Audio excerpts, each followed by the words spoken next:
మా భీమవరం స్టైల్లో చేపల పులుసు ప్రిపేర్ చేస్తున్నాను. చూడండి, చాలా బాగుంటుంది. ఆనియన్ టమాటా పేస్ట్, బెండకాయలు, పచ్చిమిరపకాయలు. ఫస్ట్ పచ్చిమిరపకాయలు వేస్తాను.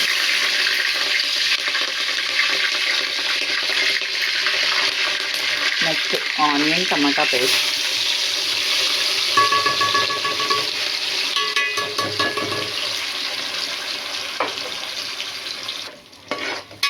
ఈ ఆయిల్లో బాగా ఫ్రై అవ్వాలి.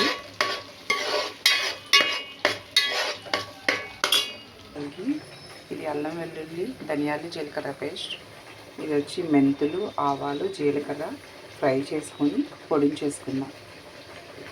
ముక్కలకి ముందుగానే ఉప్పు కారం బాగా కడిగేసి పసుపు పెరుగు వేసి బాగా కడిగి నీసువాసన రాదు.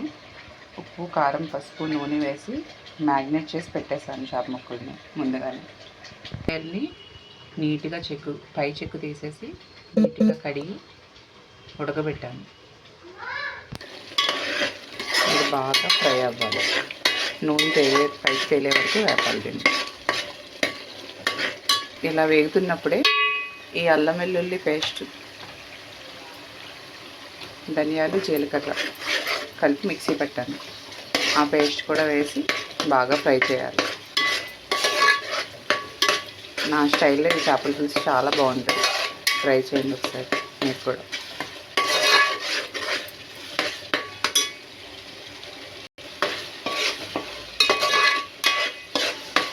బాగా వేగాలి.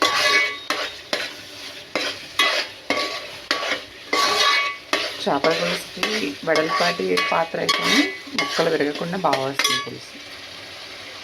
ఇప్పుడు నూనె బాగా తేలింది కదా, ఈ చేప ముక్కల్ని దీనిలో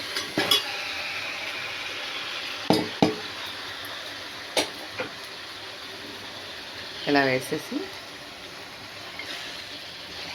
కలపకూడదు, గుర్తాయి కొంచెం.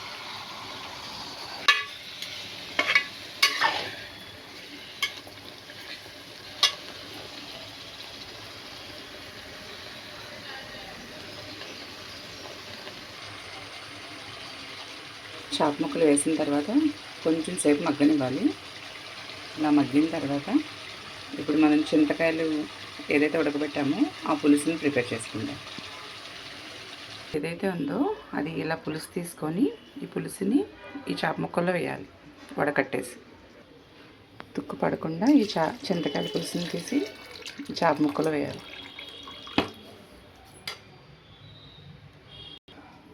మా చేపల పులుసు చింతకాయ పులుసు వేసిన తర్వాత ఇలా ఉంది. మంట స్పీడ్ పెట్టి ఒక 5 మినిట్స్ వీటిల్లోనే నిలువుగా చీల్చుకున్న బెండకాయ ముక్కలు కాదు, బెండకాయలే, చిన్న బెండకాయలు, లేత బెండకాయలు వేస్తే చేపల పులుసు చాలా బాగుంటుంది. మూత పెట్టేసుకొని ఒక 5 మినిట్స్ స్పీడ్లో 5 మినిట్స్ పెట్టిన తర్వాత స్లో చేయాలి. మళ్ళీ ముక్క విడిపోతుంది కదా, కొంచెం ముక్క ఉడికే వరకు.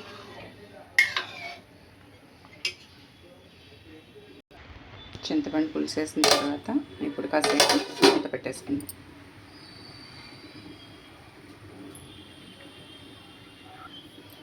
చూద్దాం ఇప్పుడు కాసేపు అయింది. అది కొత్త మన అన్నీ పులుసు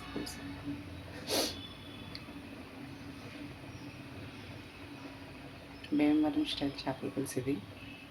ఒకసారి టేస్ట్ చేస్తే అసలు వదలరు మీరే. ఇప్పుడు మనం మిక్సీ పట్టుకున్నది ఏదైతే ఉందో ఆవాలు మెంతులు జీలకర్ర కలిపి ఫ్రై చేసి పొడించేసుకున్నాం. ఈ పొడిని కూడా ఈ పులుసు పైన వేసేస్తున్నాం.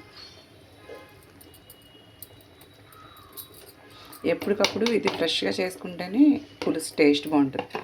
నేనైతే ఎప్పటికప్పుడే చేస్తాను. వేపి కొంచెం ఆవాలు కొంచెం మెంతులు కొంచెం జీలకర్ర ఫ్రై చేసి అది మిక్సీ పట్టేస్తాను. ఆ పులుసు పైన అలా చల్లితే ఆ ఫ్లేవర్ చాలా బాగుంటుంది ముక్కకు పట్టి. అలా ఉడుకుతుంది చూసారా.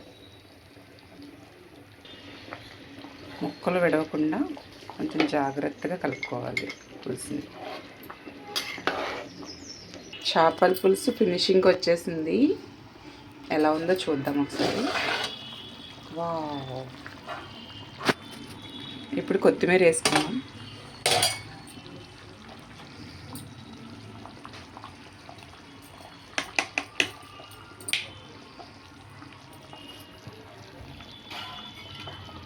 కొత్తిమీర వేసుకొని ఒక్కసారి ముక్కలు తగలకుండా ఇంకొంచెం నూనె బయటకు తేలే వరకు ఫినిష్.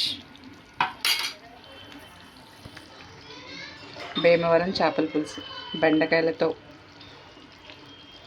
చింతకాయ పులుసుతో భీమవరం స్టైల్లో మా చేపల పులుసు ఒకసారి ట్రై చేయండి. భీమవరం రుచుల్లో అదిరిపోతుంది. ఒకసారి తింటే వదలరు. యమ్మీ. Thank you. ఈ వీడియో చూసినందుకు చాలా థ్యాంక్స్.